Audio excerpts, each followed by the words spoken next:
ये आकाशवाणी रायपुर है। प्रादेशिक समाचार बुलेटिन के साथ मैं दीप्ति चंद्रा।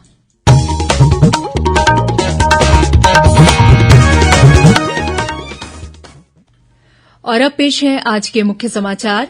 केंद्रीय मंत्रिमंडल ने छत्तीसगढ़ के 12 जाति समुदायों को अनुसूचित जनजातियों की सूची में शामिल करने की दी मंजूरी। जबलपुर रेल मंडल में कटनी जंक्शन के पास दोहरीकरण कार्य के कारण 16 सितंबर से 3 अक्टूबर तक रायपुर रेल मंडल से गुजरने वाली 18 यात्री ट्रेनों का परिचालन प्रभावित होगा। राज्य सरकार ने पेंशनरों के महंगाई भत्ते में 6% की वृद्धि की और आज हिन्दी दिवस पर प्रदेश में अनेक स्थानों ने आयोजित किए कार्यक्रम।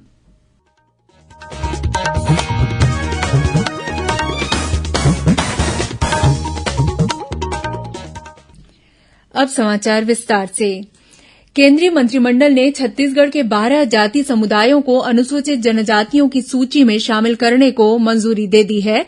राज्य के जिन 12 जाति समुदायों को अनुसूचित जनजाति में शामिल करने की सहमति दी गई है, उनके अनुसार भारिया, भूमिया के पर्याय के रूप में भुइयां नाम के अंग्रेजी संस्करण को बिना बदलाव किए भरिया के रूप में भारिया का सुधार किया गया।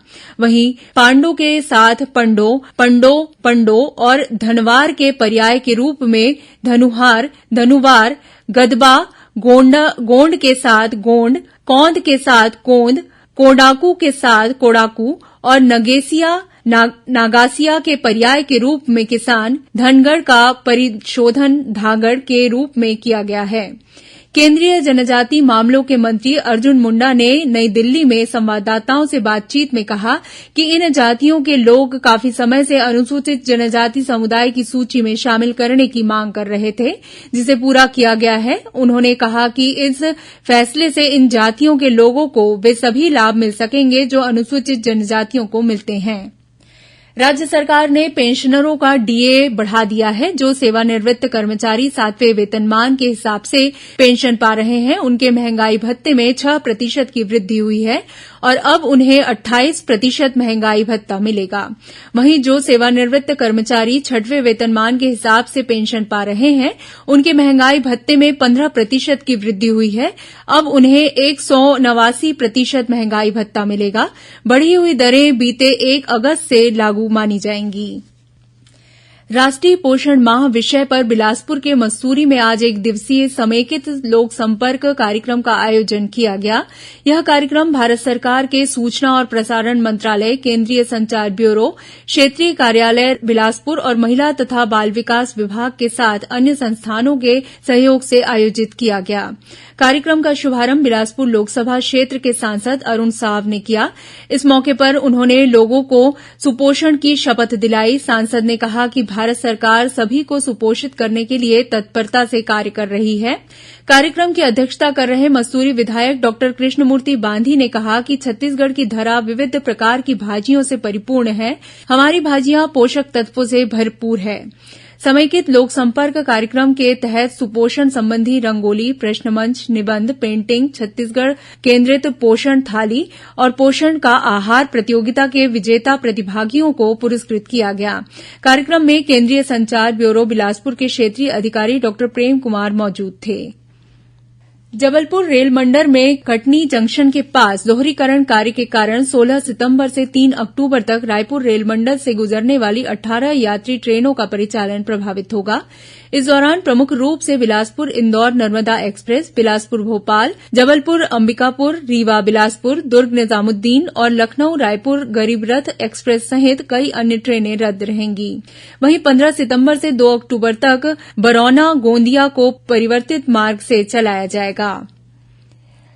आज हिन्दी दिवस है। वर्ष 1949 में आज के ही दिन संविधान सभा ने देवनागरी लिपि में हिन्दी को राष्ट्र की राजभाषा के रूप में स्वीकार किया था।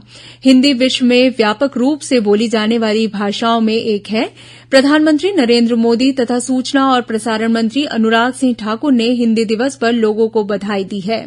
प्रधानमंत्री ने एक ट्वीट में उन लोगों को बधाई दी जिन्होंने हिन्दी को समृद्ध और सशक्त बनाने में अथक योगदान किया। उन्होंने कहा कि हिन्दी ने विश्व में भारत को विशेष सम्मान दिया है। वहीं केंद्रीय गृहमंत्री अमित शाह ने कहा है कि हिन्दी और स्थानीय भाषाएं देश की सांस्कृतिक पहचान हैं। इधर छत्तीसगढ़ की राज्यपाल अनुसुईया उइके और मुख्यमंत्री भूपेश बघेल ने हिन्दी दिवस पर प्रदेशवासियों को बधाई और शुभकामनाएं दी हैं। आकाशवाणी केन्द्र रायपुर में हिन्दी दिवस पर आज एक कार्यशाला का आयोजन किया गया। देश की संपर्क भाषा हिन्दी विषय पर आयोजित इस कार्यशाला को जाने माने भाषाविद डॉक्टर चित्तरंजन कर ने संबोधित किया। हिन्दी पखवाड़े के दौरान केन्द्र में 29 सितंबर तक विभिन्न प्रतियोगिताओं का आयोजन भी किया जाएगा। वहीं हिन्दी दिवस के मौके पर एनटीपीसी कोरबा में एक कार्यक्रम का आयोजन किया गया। एनटीपीसी कोरबा के मुख्य महाप्रबंधक पीएन जेना ने कहा कि हिन्दी भाषा के प्रयोग को बढ़ावा देने के लिए सरल और बोलचाल में उपयोग होने वाले शब्दों का इस्तेमाल करना चाहिए। प्रादेशिक समाचार आप आकाशवाणी रायपुर से सुन रहे हैं। छत्तीसगढ़ की खबरों से है आपका वास्ता और खबरों की विश्वसनीयता से है हमारा वास्ता। आकाशवाणी समाचार रायपुर के प्रादेशिक समाचार बुलेटिन के साथ ही हमारे समसामयिक कार्यक्रम आप रेडियो के अलावा अपने मोबाइल पर भी सुन सकते हैं। आकाशवाणी समाचार फेसबुक, ट्विटर और यूट्यूब पर भी उपलब्ध है। हमारा Facebook page Chhattisgarh news on AIR, Twitter handle CGAIR news और हमारा यूट्यूब चैनल है छत्तीसगढ़ AIR न्यूज। तो अब रेडियो के साथ ही आपके मोबाइल के जरिए भी हम पहुंच रहे हैं आप तक। छत्तीसगढ़ की हर खबर के लिए सुनते रहिए आकाशवाणी समाचार। और अब आगे बढ़ते हैं बाकी के समाचारों की ओर। मुख्यमंत्री भूपेश बघेल ने कहा है कि दीपावली से पहले राजीव गांधी न्याय योजना की तीसरी किश्त हितग्राहियों के खाते में जमा करा दी जाएगी। यह घोषणा मुख्यमंत्री ने आज भेंट मुलाकात कार्यक्रम के दूसरे चरण में रायगढ़ जिले के खरसिया विधानसभा क्षेत्र के छाल में एक कार्यक्रम को संबोधित करते हुए की।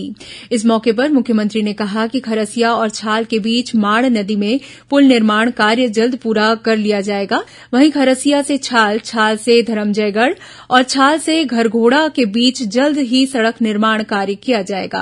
उन्होंने कापू उप तहसील को पूर्ण तहसील का दर्जा देने के साथ ही क्षेत्र के विकास को लेकर कई अनेक घोषणाएं भी की। अपने संबोधन में मुख्यमंत्री ने लोगों को भरोसा दिलाया कि बारिश का मौसम खत्म होते ही रायगढ़ जिले की खराब सड़कों को सुधार लिया जाएगा। इस अवसर पर मुख्यमंत्री ने 205 करोड़ 14 लाख रुपए की लागत के 13 विभिन्न विकास के कार्यों का लोकार्पण और शिलान्यास किया। खरसिया प्रवास के दौरान मुख्यमंत्री ने सिविल अस्पताल में ब्लड बैंक का उद्घाटन किया। बताया जाता है कि राज्य का यह पहला सिविल अस्पताल है जहां ब्लड बैंक की स्थापना की गई है। वहीं घरघोड़ा में भेंट मुलाकात के दौरान मुख्यमंत्री ने वहां जिला सहकारी केंद्रीय बैंक की स्थापना और सामुदायिक स्वास्थ्य केंद्र का उन्नयन करने के साथ ही कई अन्य घोषणाएं भी की। राष्ट्रीय महिला आयोग की अध्यक्ष रेखा शर्मा आज रायपुर स्थित छत्तीसगढ़ राज्य महिला आयोग कार्यालय पहुंची और आयोग की गतिविधियों की जानकारी ली। श्रीमती शर्मा ने सेडीखेड़ी ग्राम पंचायत स्थित कल्पतरू मल्टी यूटिलिटी सेंटर पहुंचकर महिला स्व सहायता समूह द्वारा संचालित की जा रही विभिन्न आर्थिक गतिविधियों का भी अवलोकन किया। यहां महिलाएं सैनिटाइजर, चप्पल, फिनाइल, अगरबत्ती, बिस्किट, साबुन, बल्ब आदि बनाकर आर्थिक रूप से सशक्त बन रही हैं। छत्तीसगढ़ राज्य महिला आयोग की अध्यक्ष डॉक्टर किरणमयी नायक ने राष्ट्रीय महिला आयोग की अध्यक्ष का राजकीय गमछा और प्रतीक चिन्ह देकर सम्मान किया।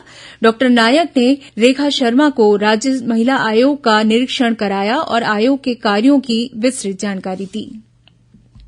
लगातार हुई बारिश के बाद गोदावरी नदी से पानी छोड़े जाने की वजह से सुकमा जिले के कोंटा सीमा से लगे पड़ोसी राज्य आंध्रप्रदेश के वीरापुरम में एक बार फिर राष्ट्रीय राजमार्ग क्रमांक 30 पर जल भराव हो गया है। कल शाम इस मार्ग पर करीब 1 फीट ऊपर पानी बह रहा था। गोदावरी नदी का जलस्तर 52 फीट के करीब पहुंच चुका है। बताया जाता है कि अगर जलस्तर और बढ़ा तो छत्तीसगढ़ का संपर्क आंध्रप्रदेश और तेलंगाना राज्यों से टूट जाएगा। इस वर्ष बारिश के कारण इस मार्ग पर चौथी बार यातायात बाधित हुआ है। वहीं राजनांदगांव जिले में भी शिवनाथ नदी उफान पर है। मोंगरा, घुमरिया और सूखा नाला बैराज से लगातार पानी छोड़े जाने के कारण कई जगहों पर बाढ़ की स्थिति बन गई है। नदी में पानी का बहाव तेज होने की वजह से डोंगरगांव का दर्री मटिया एनीकट क्षतिग्रस्त हो गया है, जिससे नदी के बहाव की दिशा बदल गई है और आसपास के खेतों में पानी भर गया है। फसलों को नुकसान होने से स्थानीय किसान चिंतित हैं और उन्होंने प्रदर्शन भी किया। जिला प्रशासन और सिंचाई विभाग के वरिष्ठ अधिकारियों ने मौके पर पहुंचकर किसानों को मुआवजा देने के प्रति आश्वस्त किया। अब तब जाकर किसान शांत हुए। भिलाई में तेज रफ्तार मोटरसाइकिल के अनियंत्रित होकर दुर्घटनाग्रस्त हो जाने से इसमें सवार 2 युवकों की मौत हो गई, जबकि एक अन्य युवक घायल हो गया है। वहीं बलौदाबाजार जिले के पलारी थाना क्षेत्र में कोदवा गांव के पास कल हुए एक सड़क हादसे में एक व्यक्ति की मौत हो गई, जबकि 5 लोग घायल हो गए, जिनमें से एक की हालत गंभीर बनी हुई है। इधर रायपुर के सिलतरा स्थित एक निजी संयंत्र में 30 फीट की ऊंचाई से गिरकर एक श्रमिक की मौत हो गई। घटना से नाराज लोगों ने चक्काजाम किया। पुलिस के हस्तक्षेप के बाद यह चक्काजाम खत्म किया गया। और अब कुछ खबरें संक्षेप में। यूनिसेफ के भारत प्रमुख यासुमासा किमुरा ने कोंडागांव जिला प्रशासन के अधिकारियों के साथ हुई बैठक में शिक्षा, स्वास्थ्य और पोषण क्षेत्र में बेहतर कार्य करने संबंधी विभिन्न बिंदुओं पर चर्चा की। अंबिकापुर की 108 वर्षीय खनक रानी दत्ता का निधन हो गया।